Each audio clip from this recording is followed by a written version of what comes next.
हाँ, तो अभी आप सभी को गुड इवनिंग। तो आज हम डिस्कस करने वाले हैं रेसिप्रोकल थ्योरम। देखो, रेसिप्रोकल थ्योरम से न्यूमेरिकल आने की संभावना ना के बराबर है, परंतु इससे आपसे क्वेश्चन पूछ सकता है कि रेसिप्रोकल थ्योरम्स को समझाइए। आपसे सीधा क्वेश्चन आएगा पेपर में कि रेसिप्रोकल थ्योरम्स के बारे में एक्सप्लेन कीजिए। तो आप सभी को जितने भी मैं यहाँ पे पॉइंट लिखवाने वाला हूँ वो आपको अच्छे से याद करना है। ये वाला जो क्वेश्चन रहेगा, ये वही क्वेश्चन है जो आप बोलते हो सर हमें इतना पढ़ा दो कि हम पास हो जाए। तो ये वाला जो क्वेश्चन रहेगा वो आप सभी के लिए इम्पोर्टेंट रहने वाला है।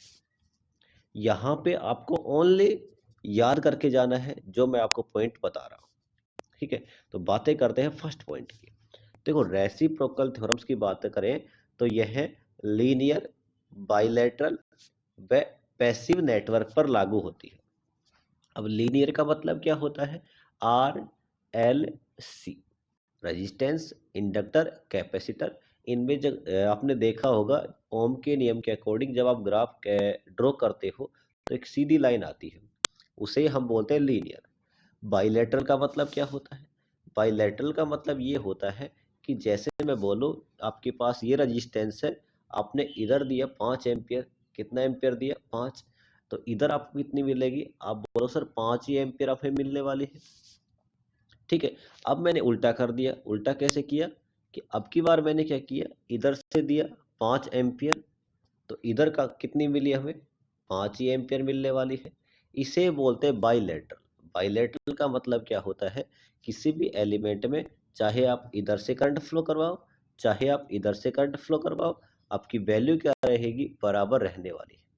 ठीक है, उसके बाद बात करते हैं पैसिव एलिमेंट। एक होता है एक्टिव, एक होते हैं पैसिव। एक्टिव क्या होते हैं? जो हमें एनर्जी देते हैं। जो हमें क्या देते हैं? एनर्जी देते हैं। जैसे आपके पास हो गया अभी बैटरी हो गई, और आपके पास हो गया करंट सोर्स।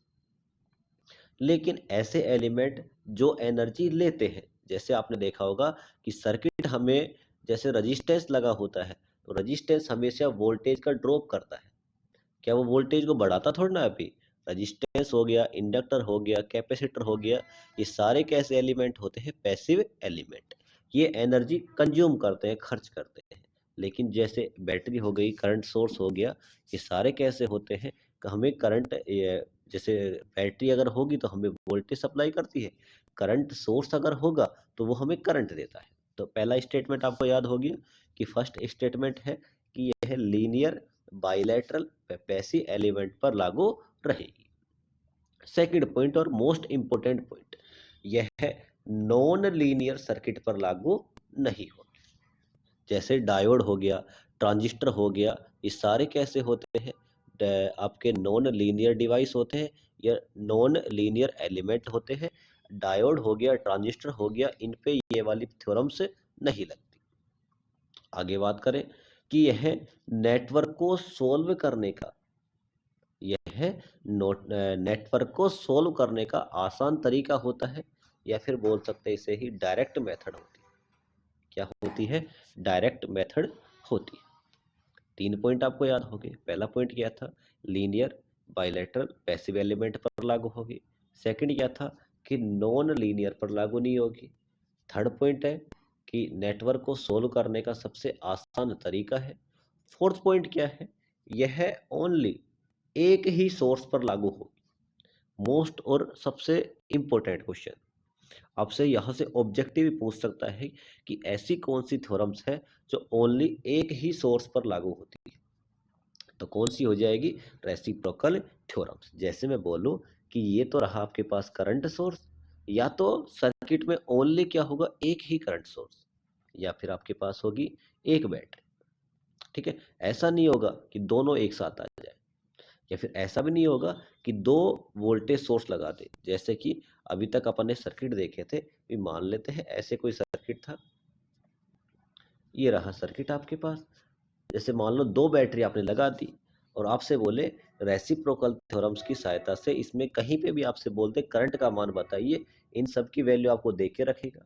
तो याद रखना, ऐसा जब भी नेटवर्क आ जाए, यहाँ पे रेसिप्रोकल थ्योरम्स नहीं लगेगी। क्यों नहीं लगेगी? क्योंकि रेसिप्रोकल थ्योरम्स ओनली किस पे लगती है? एक ही सोर्स पर लगने वाली है।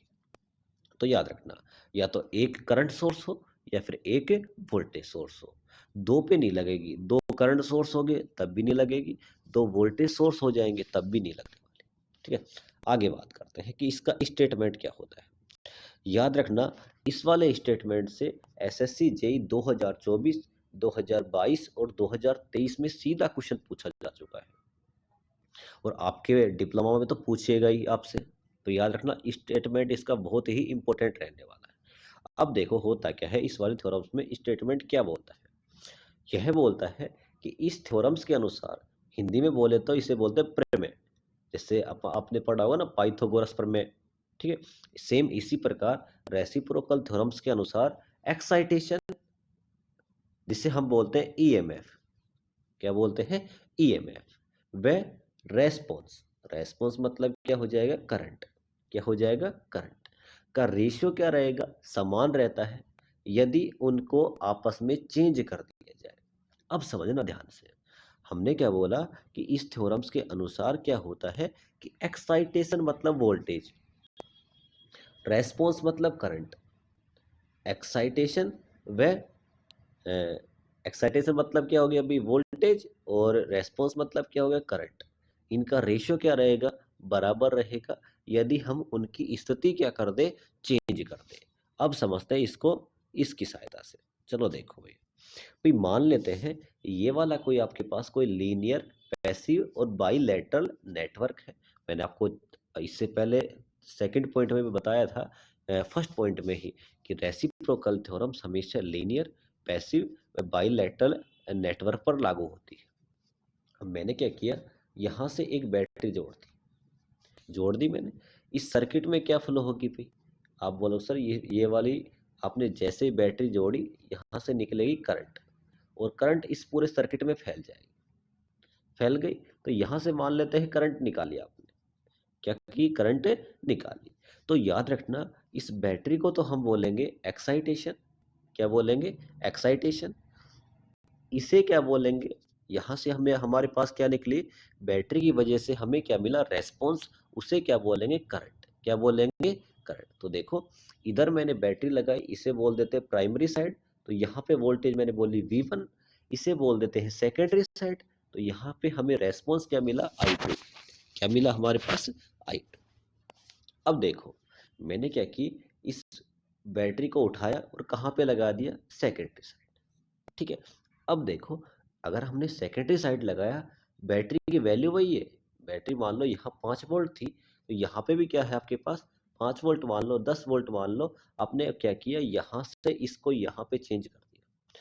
मतलब क्या है कि आपने क्या किया, पहले बैटरी यहाँ पे लगाई, अब बैटरी आपने कहाँ पे लगा दी, सेकेंडरी साइड लगा दी। सेकेंडरी साइड लगाई तो उसे बोल दिया हमने V2, क्या बोल दिया अभी, V2। अब इस सर्किट में एक करंट जाएगी ऐसे, और हमें यहाँ पे क्या मिलेगी, करंट मिलेगी। तो इसे हम बोल देंगे रेस्पॉन्स, क्या बोल देंगे, रेस्पॉन्स, क्या बोल देंगे, रेस्पॉन्स। और बैटरी क्या हो जाएगी, एक्साइटेशन, क्या हो जाएगी, एक्साइटेशन। तो देखना भी अब इसका स्टेटमेंट कैसे बनता है। अभी अभी हमने देखा था, क्या बोला, इस थ्योरम्स के अनुसार एक्साइटेशन व रेस्पॉन्स। चलो इसका देखो, एक्साइटेशन क्या है भी, आप बोलो सर V1 अपॉन, रेस्पॉन्स क्या है, I2, क्या होगा, I2। अब इसका बताओ अभी, एक्साइटेशन। अब देखो, इसकी आपने पोजीशन चेंज कर दी ना, इधर बैटरी थी, यहाँ से आप क्या ले रहे हो, करंट ले रहे हो। यहाँ पे हमने करंट लिया था, और यहाँ पे हमने क्या लगा दिया, बैटरी लगा दी। यहाँ पे क्या लगा दी, बैटरी लगा दी। तो क्या बोला कि एक्साइटेशन, पहले वाले डायग्राम से देखो, एक्साइटेशन क्या है, V1, रेस्पॉन्स क्या है, I2। आगे बढ़े, इस वाले का एक्साइटेशन क्या होगा, आप बोलो सर V2 होगा, और रेस्पॉन्स हो जाएगा सर I1। का रेशियो क्या रहेगा भाई, बराबर रहेगा, क्या रहेगा, बराबर। अगर हमने क्या कर दी, उनकी पोजीशन क्या कर दी, चेंज कर दी, उनकी पोजीशन हमने क्या कर दी भाई, चेंज कर दी। तो यही आपके पास होती है कौन सी थ्योरम्स, आपकी रेसिप्रोकल थ्योरम। रेसिप्रोकल का मतलब ही होता है उल्टा उल्टा पुल्टा करना, हिंदी में बोलते हैं ना भाई, रेसिप्रोकल होता है तो उल्टा सीधा करना। ठीक है, मतलब क्या है, समझ में आ गया आपको कि एक्साइटेशन व रेस्पॉन्स का रेशियो क्या रहेगा, बराबर, अगर हम उसकी पोजीशन क्या कर दें, चेंज कर दें।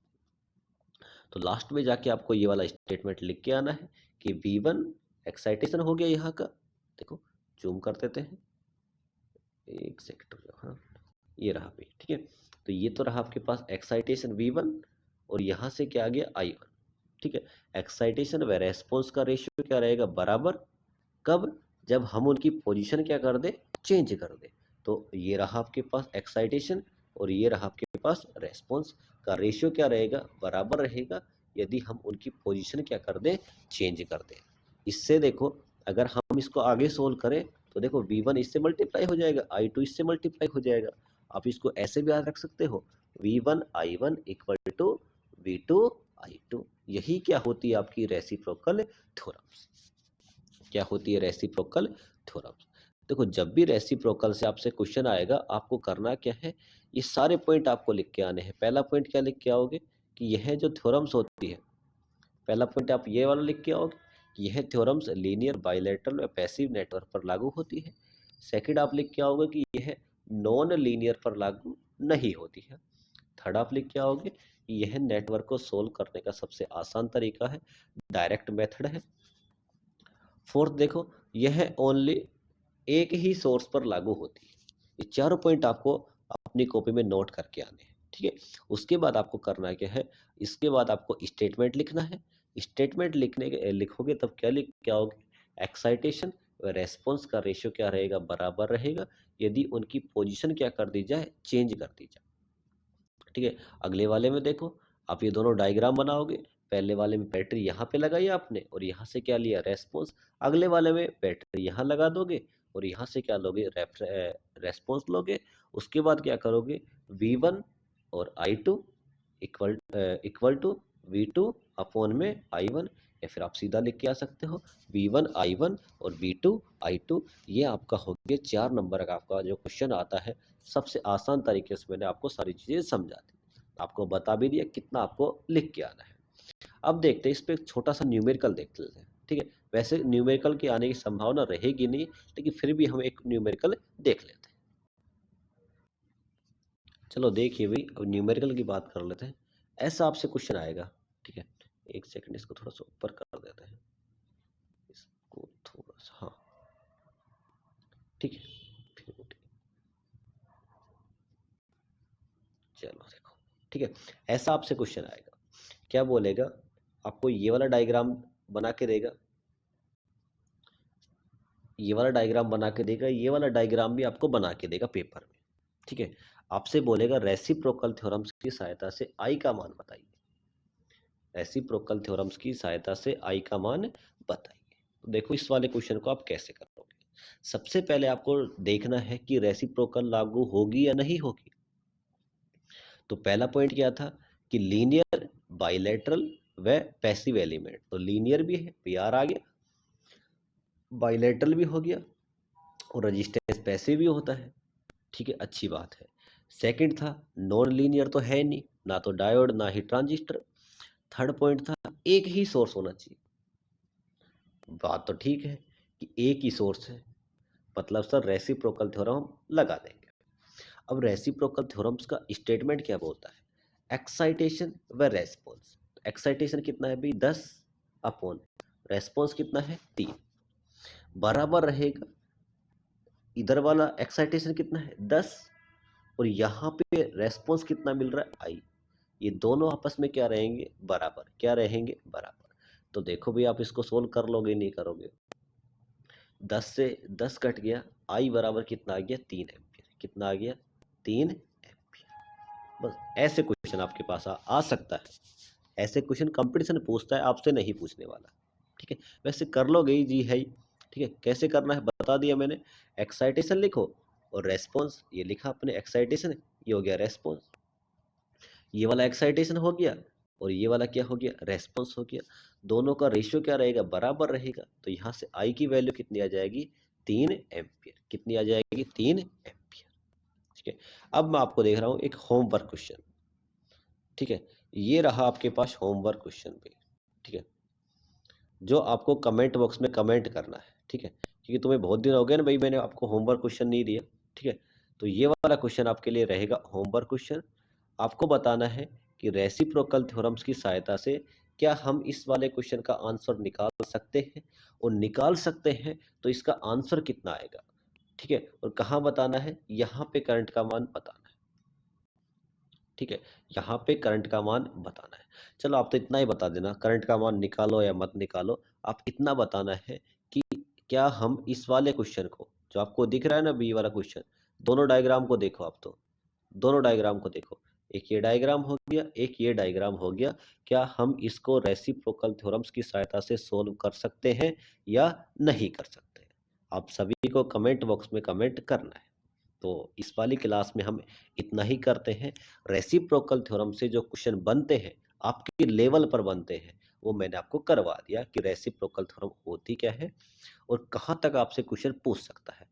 तो आपको ओनली क्या करना है, ये 4 पॉइंट याद रखने हैं, स्टेटमेंट याद रखना है, दोनों डायग्राम बनाने हैं, और लास्ट में स्टेटमेंट लिख के आना है V1 I2 equal to V2 I1।